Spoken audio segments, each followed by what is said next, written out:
പ്രിയ പ്രേക്ഷകർക്ക് നമസ്കാരം. Frames and pixels മീഡിയയുടെ എഴുത്ത് വഴിയോരം എന്ന നമ്മുടെ പരമ്പരയുടെ അടുത്ത എപ്പിസോഡിലേക്ക് ഏവർക്കും സ്വാഗതം.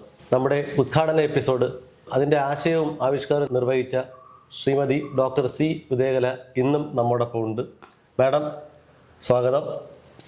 നമസ്കാരം അരുൺ. വളരെ സന്തോഷത്തോടു കൂടിയാണല്ലേ നമ്മൾ ഇന്നിവിടെ ഇരിക്കുന്നത്. നമ്മുടെ എഴുത്തു വഴിയോരത്തിന് കൂടെ സഞ്ചരിക്കാൻ നമുക്ക് ഒരുപാട് പ്രേക്ഷകരെ കിട്ടി. അതുമാത്രവുമല്ല, അക്കാദമിക് മേഖലകളിലും സാഹിത്യ മേഖലകളിലും ഒക്കെയുള്ള ഒരുപാട് മനുഷ്യർക്ക് നമ്മുടെ എഴുത്തു വഴിയോരത്ത് ഇഷ്ടപ്പെട്ടു. നമ്മൾ ഇനി എന്ത് ചെയ്യാൻ പോകുന്നു എന്നതിനോടാണ് അവരെല്ലാവരും താല്പര്യത്തോടെ ഇരിക്കുന്നത്. കുറേ അഭിപ്രായങ്ങൾ പറഞ്ഞു, നേരിട്ട് വിളിച്ച് പറഞ്ഞു. നമ്മൾ ഇങ്ങനെ ഭാഷയ്ക്കും സാഹിത്യത്തിനും വേണ്ടി ചെയ്യുന്ന ഈ പരമ്പര വളരെ നല്ല രീതിയിൽ പോകും എന്ന് ഒരുപാട് സുമനസ്സുകളുടെ ആശംസ കിട്ടി. ശരിക്കും ഞാനും വളരെ സന്തോഷവതിയായിട്ടാണ് നമ്മുടെ എഴുത്തു വഴിയോരത്തിൻ്റെ ഈ പുതിയ ഭാഗത്തിലേക്ക് വന്നിരിക്കുന്നത്. നമ്മളിവിടെ ചർച്ച ചെയ്യുന്നത് എഴുത്തിൻ്റെ വഴിയോരത്ത് നിന്നാണ്. നമ്മുടെ മനുഷ്യ സംസ്കാരം തന്നെ പരിണമിച്ച് ആണ് വന്നിരിക്കുന്നത്. ആ പരിണാമവാദം, പരിണാമ സിദ്ധാന്തം ഇവയൊക്കെ നമുക്കുണ്ട്. എന്താണ് ഭാഷയുടെ ഒരു പരിണാമം? എന്താണ് ഭാഷ? ഇതാണ് എനിക്ക് മാഡത്തിനോട് ആദ്യമായി ചോദിക്കാനുള്ളത്. അരുൺ, ശരിക്കും നമ്മൾ ഈ എഴുത്തു വഴിയോരത്ത് എന്ന് തുടങ്ങുന്നത് തന്നെ ഭാഷയിൽ നിന്നാണ്. അപ്പം നമ്മൾ ശരിക്കും നമുക്ക് തന്നെ അറിയാം, മനുഷ്യൻ സാമൂഹിക ജീവിയായി ജീവിക്കുന്നത് കൊണ്ടാണ് ഭാഷ എന്ന് പറയുന്നൊരു സംവിധാനത്തെ നമ്മളിങ്ങനെ ചേർത്ത് പിടിക്കുന്നത്. പക്ഷേ ഈ പ്രപഞ്ചത്തിൽ മറ്റ് ജീവജാലങ്ങൾക്ക് ഭാഷ എന്ന് പറയുന്നത് ഇല്ല എങ്കിലും അവർക്ക് ആശയവിനിമയത്തിനൊരു ഉപാധി ഉണ്ട് എന്നുള്ള കാര്യത്തിൽ സത്യസന്ധമായ ചില കാര്യങ്ങളുണ്ട്. അപ്പം അതിന് ഉദാഹരണം പറഞ്ഞാൽ, നമ്മൾ ഫിറമോൺസ് എന്ന് പറയുന്നൊരു, ശരിക്കും പറഞ്ഞാൽ അത് നമ്മുടെ ശാസ്ത്രീയമായി പറയുമ്പോൾ അതൊരു എൻസൈമാണ്. ഈ ഫിറമോൺസ് എന്ന് പറയുന്നത് അവരുടെ ഒരു ആശയവിനിമയത്തിന് ഉപയോഗിക്കുന്ന ഒന്നാണ്. കരയിണ ചേരാനും അതുപോലെ ഞങ്ങൾ ഇവിടെ ഉണ്ട് എന്നും അവരുടെ തന്നെ കൂട്ടത്തിലുള്ള ജീവികളെയൊക്കെ അറിയിക്കുന്നതിന് വേണ്ടിയിട്ടാണ്. നമ്മൾ കണ്ടിട്ടുണ്ടല്ലോ ഈ കുയിലിൻ്റെ പാട്ട്, അതിൻ്റെ ഇണയെ ആകർഷിക്കാൻ വേണ്ടിയിട്ടാണ്. അതുപോലെ വെരികിൻ പുഴുവിൻ്റെ മണം, അതുപോലെ തേനീച്ചയുടെ നൃത്തം, ഇതെല്ലാം നമ്മുടെ പ്രപഞ്ചത്തിൽ പല ജീവജാലങ്ങളും അവരുടെ മറ്റു ജീവജാലങ്ങളോട് നടത്തുന്ന ആശയവിനിമയമാണ്. ഇത് എല്ലാ ജീവജാലങ്ങൾക്കും ഉണ്ട്. നമ്മൾ ഉറുമ്പിനെ പരിശോധിച്ച് നോക്കിയാൽ, ഇന്ന് ഉറുമ്പ് എന്ന് പറഞ്ഞത് കേൾക്കുമ്പോൾ തന്നെ എൻ്റെ മനസ്സിലേക്ക് ആദ്യം ഓടിയെത്തുന്ന മറ്റൊരു മുഖമുണ്ട്. കാര്യം ഇന്ന് ജൂലൈ 5 ഇന്നാണ് നമ്മുടെ പ്രിയങ്കരനായ സാഹിത്യകാരൻ വൈക്കം മുഹമ്മദ് ബഷീർ അന്തരിച്ച ദിവസം. അപ്പോൾ അദ്ദേഹത്തിൻ്റെ ഭാഷ എന്ന് പറയുന്നത് നമ്മുടെ മലയാള സാഹിത്യത്തിൽ വേറിട്ട് നിൽക്കുന്ന ഒരു ഭാഷയാണ്. ഒരർത്ഥത്തിൽ പറഞ്ഞാൽ നമ്മുടെ എഴുത്തുകാരുടെ, അല്ലെങ്കിൽ കേരളം നമുക്ക് സമ്മാനിച്ച എഴുത്തുകാരുടെ കൂട്ടത്തിൽ വ്യത്യസ്തമായൊരു ഭാഷാ ശൈലി കൊണ്ട് തൻ്റെതായൊരു ഇടം നേടിയ മഹാനാണ് വൈക്കം മുഹമ്മദ് ബഷീർ. അദ്ദേഹത്തിൻ്റെ പാവന സ്മരണകൾക്ക് മുമ്പിൽ നമ്മുടെ ഈ എഴുത്തു വഴിയോരം ഒന്ന് തലകുനിച്ചുകൊണ്ട് നമസ്കരിച്ചുകൊണ്ട് വേണം നമുക്ക് ഇന്നത്തെ ഈ ഭാഗം നമുക്ക് തുടങ്ങാം. എന്തായാലും എന്താണ് ഭാഷ എന്നതിൽ നിന്ന് വേണം നമ്മൾ തുടങ്ങാൻ. ഭാഷ് എന്ന് പറയുന്ന ധാതുവിന് പറയുക, ആശയവിനിമയം നടത്തുക എന്നൊക്കെയാണ് അർത്ഥം. ആ ഭാഷ എന്ന് പറയുന്ന ധാതുവിൽ നിന്നാണ് ഭാഷ ഉണ്ടായത്. പിന്നെ നമ്മൾ സുഭാഷിതം എന്ന് കേട്ടിട്ടില്ലേ? അപ്പം നല്ല വർത്തമാനം, നല്ല കാര്യങ്ങൾ പറഞ്ഞു തരൽ എന്നല്ലേ. അപ്പോൾ ഭാഷ് എന്ന് പറയുന്ന ധാതുവിൽ നിന്നാണ് ശരിക്കും എന്തുണ്ടായത്? ഭാഷ ഉണ്ടായത്. അപ്പോൾ ഈ ഭാഷ എന്തിനുണ്ടായി, എങ്ങനെ ഉണ്ടായി എന്ന് നമ്മൾ ചിന്തിച്ചു നോക്കുകയാണെങ്കിൽ, ആദ്യകാലത്ത് മനുഷ്യൻ അവൻ്റെ ആശയവിനിമയത്തിന് ഉപയോഗിച്ചിരുന്നത് ആംഗ്യ ഭാഷയൊക്കെ ആയിരുന്നു. നമുക്ക് തന്നെ അറിയാം, മനുഷ്യൻ ആദ്യമേ സംസ്കാര സമ്പന്നനായിട്ടൊന്നും അല്ല ജീവിച്ചത്. മറ്റു ജീവജാലങ്ങളെ പോലെ കാട്ടിൽ തന്നെയാണ് ജീവിച്ചിരുന്നത്. അങ്ങനെ കാട്ടിൽ ജീവിച്ചിരുന്ന മനുഷ്യന് അവരൊരു കൂട്ടം ചേർന്ന്, അല്ലെങ്കിൽ ഒരു സമൂഹ ജീവിയായി മനുഷ്യൻ ജീവിക്കാൻ തുടങ്ങിയപ്പോൾ മനുഷ്യന് ആശയവിനിമയം വേണം എന്നൊരു അത്യാവശ്യം ഉണ്ടായി. കാര്യം കാട്ടുതീയിൽ പെടുമ്പോൾ, ഏതെങ്കിലും വന്യമൃഗങ്ങൾ ആക്രമിക്കാൻ വരുമ്പോൾ അവന് സ്വന്തമായിട്ട് അവൻ്റെ ആ ആശയം, അത് ഭയമായിരിക്കാം, ചിലപ്പോൾ സന്തോഷമായിരിക്കാം, അത് മറ്റുള്ളവരുടെ മുന്നിൽ അവൻ എന്ത് ചെയ്യണം? പ്രകടിപ്പിക്കണം. അങ്ങനെയുള്ള പ്രകടനത്തിന് വേണ്ടിയുള്ള ആഗ്രഹത്തിൽ നിന്നാണ് ശരിക്കും ആശയവിനിമയത്തിന് വേണ്ടിയിട്ട് അവൻ്റേതായ ശബ്ദങ്ങൾ അവൻ ഉപയോഗിക്കാൻ തുടങ്ങിയത്. ഈ ശബ്ദങ്ങൾ പരിണമിച്ചാണ് ഭാഷ ഉണ്ടായത്. ശബ്ദങ്ങൾ പരിണമിച്ചിട്ടാണ് ഭാഷ ഉണ്ടായത്. ഇപ്പം നമ്മൾ കേട്ടിട്ടില്ലേ, പണ്ട് ഈജിപ്തിൽ ഉണ്ടായിരുന്ന ഭാഷ എന്ന് പറയും. അപ്പോൾ നമ്മൾ മെസ്സപ്പൊട്ടോമിയൻ സംസ്കാര കാലത്തുണ്ടായിരുന്നത് ഹൈറോഗ്ലിഫിക്സ് എന്നും കുണിഫോം എന്നും പറഞ്ഞ് 2 എഴുത്ത് രീതികൾ പണ്ടത്തെ കാലത്തുണ്ടായിരുന്നു.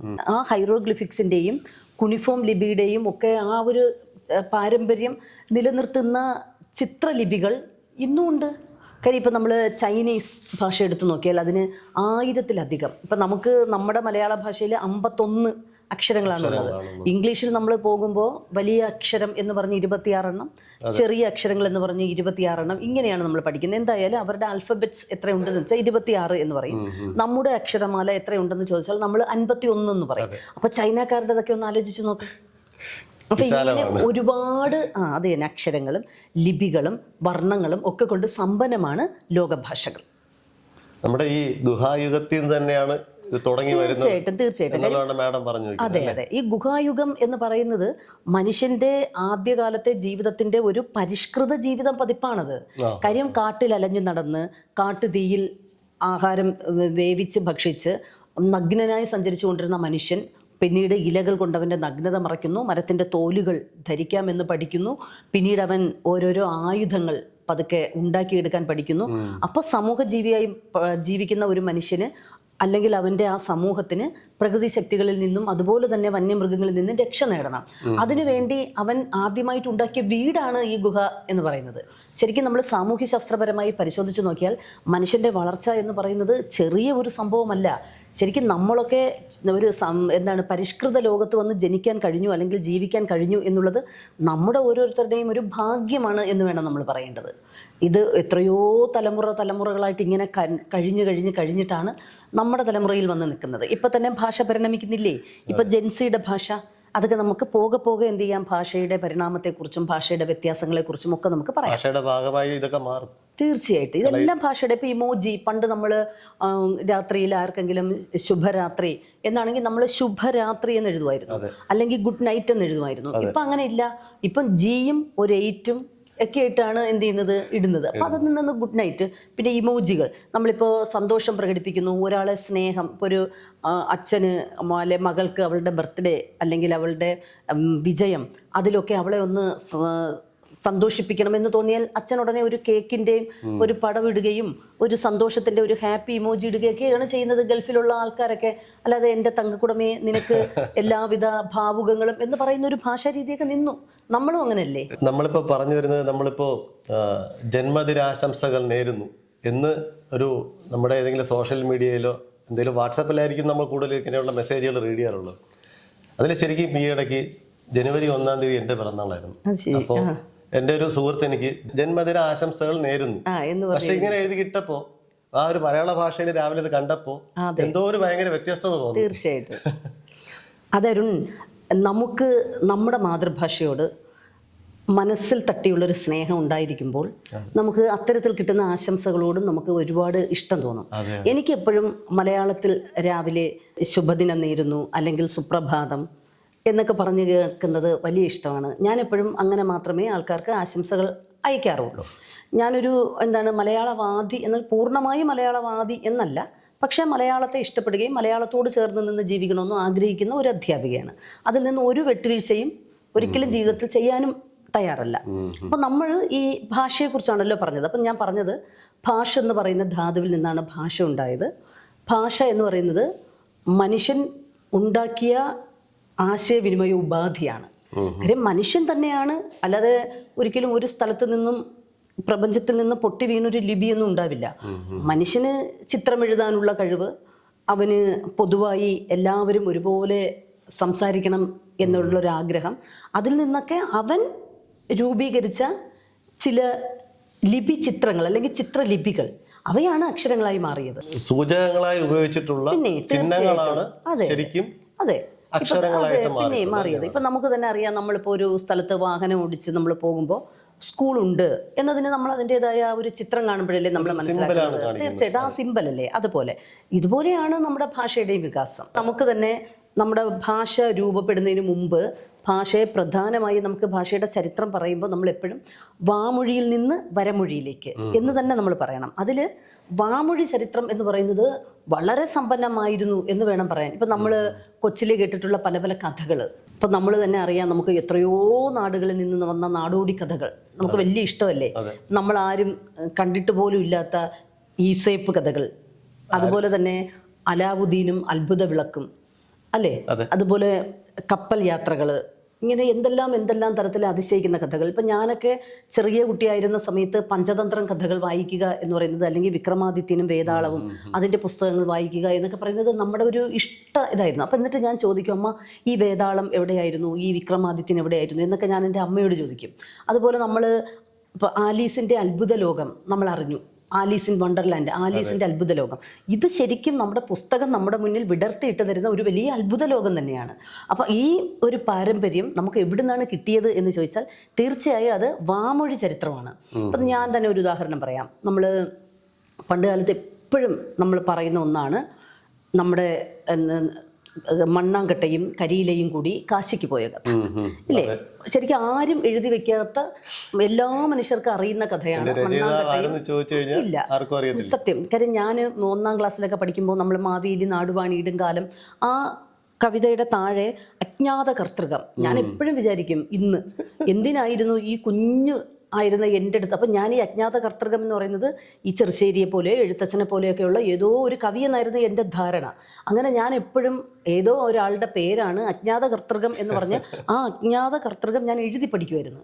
പക്ഷെ കുറച്ച് വലുതായി കഴിഞ്ഞ് നമുക്ക് ബോധം വന്നു കഴിഞ്ഞപ്പോഴാണ് നമ്മൾ മനസ്സിലാക്കിയത്, ആളാരാണ് എന്നറിയാത്ത, അല്ലെങ്കിൽ കർത്താവ് ആരാണ് എന്നറിയാത്തവയ്ക്കെല്ലാം കൊടുത്തിരുന്നതാണ് അജ്ഞാത കർത്തൃകം. അങ്ങനെ നമുക്ക് കിട്ടുന്ന പൈതൃകങ്ങളെല്ലാം ഏതായിരുന്നു?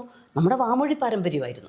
അപ്പം നമ്മുടെ വാമൊഴി പാരമ്പര്യത്തിൽ നിന്ന് നമുക്ക് കിട്ടിയ കഥകൾ, കവിതകൾ, പാട്ടുകൾ, ഇതെല്ലാം നമ്മുടെ ഭാഷയെ പഴയകാലത്ത്, അതായത് വരമൊഴിയിലേക്ക് എത്തിക്കുന്നതിന് മുമ്പ് ഏറ്റവും കൂടുതൽ സമ്പന്നമാക്കി നിർത്തിയിരുന്നതാണ്. ആ ഭാഷ, അന്നത്തെ ഭാഷയുടെ ആ വരമൊഴിയിലുണ്ടായ പല കാര്യങ്ങളും, അതിലെ സംസാര ശൈലികളുമെല്ലാം ഇന്നത്തെ ഭാഷയോടും ചേർന്ന് നിൽക്കുന്നു എന്നുള്ളതാണ് നമ്മൾ മനസ്സിലാക്കാൻ. ഇപ്പം നമുക്ക് തന്നെ അറിയാം, ഇപ്പോൾ സാഹിത്യം, നമ്മളതിനെക്കുറിച്ച് ഇങ്ങനെ പഠിക്കാൻ തുടങ്ങുമ്പോൾ നമ്മൾ പഠിക്കുന്നത് വാമൊഴിയിലൂടെ ഉണ്ടായ സാഹിത്യത്തെക്കുറിച്ചാണ് നമ്മൾ പഠിക്കുന്നത്. അപ്പോൾ വാമൊഴി സാഹിത്യത്തിൽ നമ്മൾ ഏതിനെക്കുറിച്ചായിരിക്കും ആദ്യം പറയുന്നത് എന്ന് വെച്ചാൽ നമ്മൾ നാടൻ പാട്ടുകളെ കുറിച്ചായിരിക്കും പറയുന്നത്. തീർച്ചയായും. കാര്യം വെച്ചാൽ ഈ നാടൻ പാട്ടുകൾ എന്ന് നമ്മൾ കേൾക്കുമ്പോഴത്തേക്ക് നമ്മളിങ്ങനെ സാധാരണക്കാരായ ജനങ്ങൾ ഒരു കാലത്ത് ജീവിച്ചിരുന്ന എല്ലാ സംഭവ വികാസങ്ങളും അവർ ഈ പാട്ടിലൂടെ അവതരിപ്പിച്ചിരുന്നു. അപ്പം നമ്മൾ മാപ്പിളപ്പാട്ടുകൾ, കൃഷിപ്പാട്ടുകൾ, ആഘോഷപ്പാട്ടുകൾ, ഇങ്ങനെ ഒരുപാട് തരം പാട്ടുകളുണ്ട്. അങ്ങനെ മനസ്സിലായോ? അപ്പോൾ ഒത്തിരി തരം പാട്ടുകളുണ്ട്. ഇപ്പം നാടൻ പാട്ടുകൾ എന്ന് പറയുന്നത് നമ്മുടെ മണ്ണിൻ്റെ പാട്ടുകളായിരുന്നു, നമ്മുടെ പുഴയുടെ പാട്ടായിരുന്നു, നമ്മുടെ വനത്തിൻ്റെ പാട്ടായിരുന്നു, നമ്മുടെ അധ്വാനശീലരായ മനുഷ്യരുടെ പാട്ടായിരുന്നു.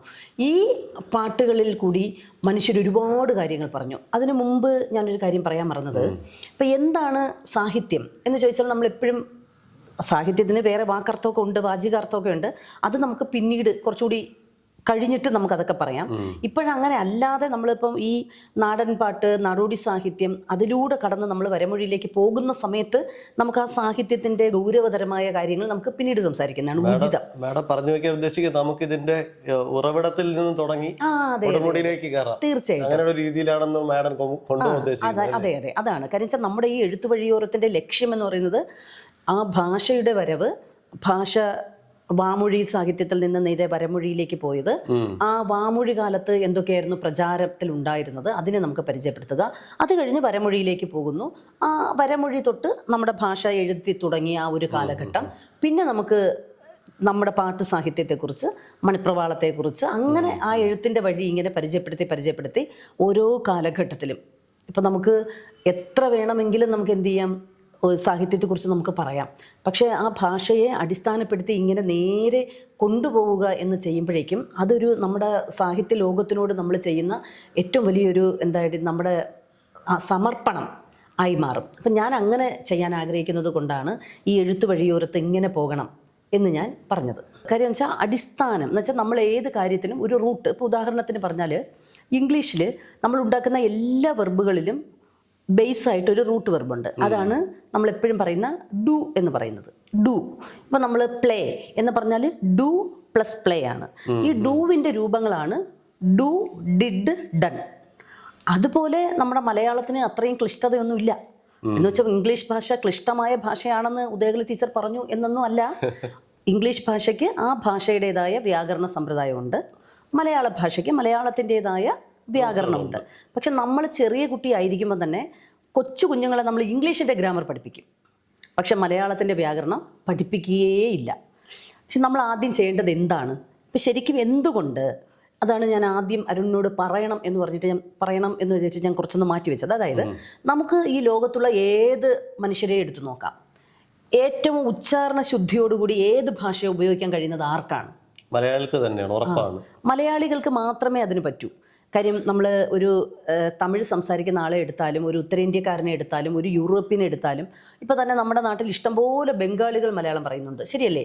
പക്ഷേ ഇവരൊക്കെ സംസാരിക്കുന്ന മലയാളം അവരവരുടെ മലയാളമാണ്, അല്ലാതെ നമ്മുടെ മലയാളമല്ല. അപ്പോൾ ചോദിക്കും മലയാളം എത്ര വേണമെങ്കിലും ഭാഷ മാറ്റിക്കൂടെ? ഞാൻ ആ അർത്ഥത്തിൽ പറഞ്ഞതല്ല. ഉച്ചാരണ ശുദ്ധി, എല്ലാ അക്ഷരശുദ്ധിയോടുകൂടി ഏത് ഭാഷയും ആർക്ക് സംസാരിക്കാൻ കഴിയും എന്ന് ചോദിച്ചാൽ അത് മലയാളിക്ക് കഴിയും. എന്തുകൊണ്ട് എന്ന് വെച്ചാൽ നമ്മുടെ അക്ഷരമാല അത്തരത്തിലുള്ളൊരു അക്ഷരമാലയാണ്. നമ്മളിങ്ങനെ ക ഖ ഗ ഖ ങ ച ഛ ജ ഛ ഞ ഡ ഠ ഡ ഠ ണ ത ധ ദ ധ ന പ ഫ ഭ ഭ മ. ഇങ്ങനെ ഞാൻ സംസാരിച്ചപ്പോൾ 5 അക്ഷരങ്ങൾക്ക് 5 ഉച്ചാരണമാണ്. അതിന് 5 തരത്തിൽ അതിന് നമ്മൾ എന്ത് ചെയ്യുക, ഉച്ചാരണ സ്ഥാനങ്ങളുണ്ട്. അതൊക്കെ നമുക്ക് മറ്റൊരു ഇതിൽ പറയാം എന്നുള്ളത് കൊണ്ടും നമ്മുടെ ഈ യാത്ര എന്ന് പറയുന്നത് ചില ഉദ്ദേശത്തോടു കൂടി മുന്നോട്ട് പോകുന്നത് കൊണ്ടുമാണ് ഞാൻ ഇത്രയും പറഞ്ഞത്. അപ്പം ഇങ്ങനെ നമ്മൾ അക്ഷരങ്ങളെ നമ്മൾ കൂടെ കൂട്ടുകയാണെങ്കിൽ ഇപ്പം ഷായും ഷായും നമ്മുടെ മക്കളോടെല്ലാം, അല്ലെങ്കിൽ നമ്മുടെ നാട്ടിലുള്ള, ഞാൻ എൻ്റെ കോളേജിലെ കുട്ടികളായാലും എനിക്കറിയുന്ന കുഞ്ഞുങ്ങളെല്ലാം വിളിച്ചിട്ട് ഞാൻ അവരോട് എപ്പോഴും ചോദിക്കാറുണ്ട്, മക്കളെ ദോശ എന്ന് പറയാൻ. ദോശ എന്ന് പറയുമ്പോൾ അവരെപ്പോഴും പറയുന്നത് ദോഷ എന്നാണ്. അതിലൊരുപാട് ദോഷമുണ്ട്, നമ്മളെപ്പോഴും മനസ്സിലാക്കണം. ഇത് എങ്ങനെ തെറ്റില്ലാതെ പറയാം, നമ്മളത് എപ്പോഴും മനസ്സിലാക്കണം. ഷ എന്നിങ്ങനെ നമ്മുടെ നാവുണ്ടല്ലോ, അത് പല്ലിൻ്റെ അടുത്ത് ചേർത്ത് വെച്ച് സംസാരിച്ചാൽ ഷ എന്ന് പറയാൻ പറ്റും. അത്ര ചേർക്കാതെ പറഞ്ഞാൽ ഷ എന്ന് പറയാം. മുകളിലോട്ടൊന്ന് നാക്ക് തൊട്ടാൽ മതി, ഷ. ഇത്രയേ ഉള്ളൂ ദോശ എന്ന് പറയുന്നതിൻ്റെ ദോഷം തീരാൻ വേണ്ടി. അപ്പം ഇങ്ങനെ നമുക്ക് അക്ഷരശുദ്ധിയുള്ള മലയാളം നമുക്ക് നമ്മുടെ കുഞ്ഞുങ്ങൾക്ക് പകർന്നു കൊടുക്കാൻ കഴിഞ്ഞാൽ മാത്രമേ നമ്മുടെ ഭാഷ നിലനിൽക്കൂ. അപ്പം എങ്ങനെയാണ് നമ്മുടെ ഭാഷ ഇങ്ങനെ മാറിപ്പോയത് എന്ന് ചോദിച്ചാൽ അതിൽ ചാനൽ മലയാളമാണ് എന്ന് എനിക്ക് പറയാതിരിക്കാനേ പറ്റില്ല. കാര്യം ചാനലിൽ അവതാരകരായിട്ട് വരുന്നവർ നമ്മുടെ ഭാഷയെ എത്രമാത്രം വികലമാക്കിയാണ് സംസാരിച്ചിട്ടുള്ളത് എന്നുള്ളത് ഈ പണ്ട് കാലത്തുണ്ടായിരുന്ന ഓരോ ചാനൽ പരിപാടികളെ നമ്മളിങ്ങനെ ഓരോന്നോരോന്നായിട്ട് എടുത്തൊന്ന് ഇഴകീറി പരിശോധിച്ച് നോക്കിയാൽ മതി. ശരിക്കും അത് നമ്മുടെ ഭാഷയെ വികലമാക്കുന്നതാണ്. നമ്മളങ്ങനെ ചെയ്യാൻ പാടില്ല. കാര്യം നമ്മൾ വാസവദത്തയെ പോലെ കരചരണങ്ങൾ മുറിച്ചിടേണ്ടവളല്ല നമ്മുടെ ഭാഷ. നമ്മുടെ ഭാഷ എന്ന് പറഞ്ഞാൽ നമ്മൾ ബഹുമാനിക്കേണ്ടതും അതുപോലെ നമ്മൾ എപ്പോഴും നമ്മുടെ ജീവിതത്തിൽ വളരെ ബഹുമാനിച്ച് തന്നെ കൊണ്ട് നടക്കേണ്ടതുമാണ്. അതൊരു നമ്മുടെ മനസ്സിൽ വേണം. മുൻകാലങ്ങളിലുള്ള നമ്മുടെ ദൂരദർശൻ്റെ പരിപാടികളും ഇപ്പോഴുള്ള ഈ നമ്മുടെ വാർത്താ ചാനലുകളുടെ പരിപാടികളും കാണുമ്പോൾ ഉള്ള ഒരു വ്യത്യാസം ആണോ മാഡം ഉദ്ദേശിച്ചത്? തീർച്ചയായിട്ടും. കാര്യം ദൂരദർശൻ്റെ ഭാഷാസ്നേഹം നമുക്ക് പറയാതിരിക്കാൻ പറ്റില്ല. എന്തിന്? ആകാശവാണി. ശരിക്കും ഞാൻ ഇന്ന് ഈ ആകാശവാണിയുടെ ഇത് എടുത്തു വയ്ക്കാൻ പിന്നെ മറന്നു പോകാതെ അത് പറയാൻ വേണ്ടിയിട്ടാണ്. കാര്യം ഈ ഉച്ചാരണ ശുദ്ധിയിൽ ഇത്രമാത്രം കൃത്യത പാലിക്കുന്ന മറ്റിടങ്ങൾ നമുക്ക് കുറവാണ്. കാര്യം നമ്മുടെ പണ്ടത്തെ ദൂരദർശൻ വാർത്തകൾ എന്ന് പറയുന്നത് ആ ഓരോ വാർത്താ അവതാരകരുടെയും ഉച്ചാരണ ശുദ്ധി കണ്ട് നമ്മൾ അവരോട് ഒരുപാട് നമുക്ക് സ്നേഹബഹുമാനങ്ങൾ നമുക്ക് തോന്നാറുണ്ട്. അതുപോലെ തന്നെയാണ് നമുക്ക് ആകാശവാണിയിലെ എല്ലാ പരിപാടികളിലും കൃത്യമായി, ഞാനൊക്കെ ചെറിയ കുട്ടിയായിരിക്കുമ്പോൾ തന്നെ യുവവാണി കേൾക്കുകയും അതുപോലെ അവരുടെ കൃഷി പരിപാടികളൊക്കെ കാണുകയും കേൾക്കുകയും എല്ലാം ചെയ്യുന്ന ആൾക്കാരായിരുന്നു. ഈ ദൂരദർശനെയും അതുപോലെ ആകാശവാണിയെ എപ്പോഴും നിരന്തരം പിന്തുടരുന്ന ഒരു ആസ്വാദകയായിട്ടാണ് ഞാനൊക്കെ ജീവിച്ചത്. അതിലൊക്കെ പരിപാടികളിലും നമ്മൾ പങ്കെടുക്കുമായിരുന്നു. പക്ഷെ ആ മലയാളമൊക്കെ ഇന്ന് എവിടെ പോയി? അതുകൊണ്ടാണ് ശരിക്കും എഴുത്തുവഴിയോരത്ത് എന്ന് പറയുന്ന ഈ ഒരു പ്രോഗ്രാമുമായി നമ്മൾ ഇറങ്ങി തിരിച്ചത്. അതെ, മാഡം മുമ്പ് പറഞ്ഞു വെച്ചതിൽ നിന്നും എനിക്ക് വ്യക്തിപരമായിട്ട് തോന്നിയൊരു ഘടകമാണ് ഞാൻ സംസാരിക്കുന്നത്.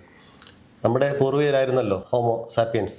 അതെ. അപ്പോൾ ആ ഒരു കാലഘട്ടത്തിൽ നമ്മുടെ പൂർവികർ രേഖപ്പെടുത്തിയിരുന്ന ചിത്രങ്ങളും ശബ്ദങ്ങളും ആണോ ശരിക്കും ഭാഷയായിട്ട് പരിണമിച്ചു വന്നത്? തീർച്ചയായിട്ടും. പിന്നെ നമ്മൾ മനുഷ്യർ ഓരോ സ്ഥലങ്ങളിൽ വെച്ച മനുഷ്യനെ കാലങ്ങൾക്ക് മുമ്പേ അവൻ്റെ അസ്ഥികൂടം കണ്ടെത്തിയപ്പോൾ അവൻ്റെ തലച്ചോറിൻ്റെ വികാസത്തിനും അവൻ്റെ ജനിതക ഘടകങ്ങൾക്കൊക്കെ ഉള്ള വ്യത്യാസത്തിനനുസരിച്ച് കിട്ടിയ സ്ഥലങ്ങൾക്കനുസരിച്ച് അവർക്ക് ഓരോ പേര് കൊടുത്തു എന്നേ ഉള്ളൂ. അതിലാണ് നമ്മൾ ജാവ മാൻ, നിയാണ്ടർതാൽ മാൻ അങ്ങനെ വന്നിട്ടാണ് ഹോമോ സാപ്പിയൻസ്. അപ്പം ഇന്നത്തെ മനുഷ്യനുമായിട്ട് അല്ലെങ്കിൽ മനുഷ്യൻ്റെ ശരീരഘടനയും ബൗദ്ധിക നിലവാരവും ഒക്കെ ആയിട്ടൊക്കെയുള്ള സാമ്യത ഒട്ടേറെ ഉള്ളത് കൊണ്ടാണ് നമ്മളൊക്കെ നമ്മുടെ പൂർവികരായിട്ട് നമ്മൾ ഹോമോ സാപ്പിയൻസിനെ പറയുന്നത്.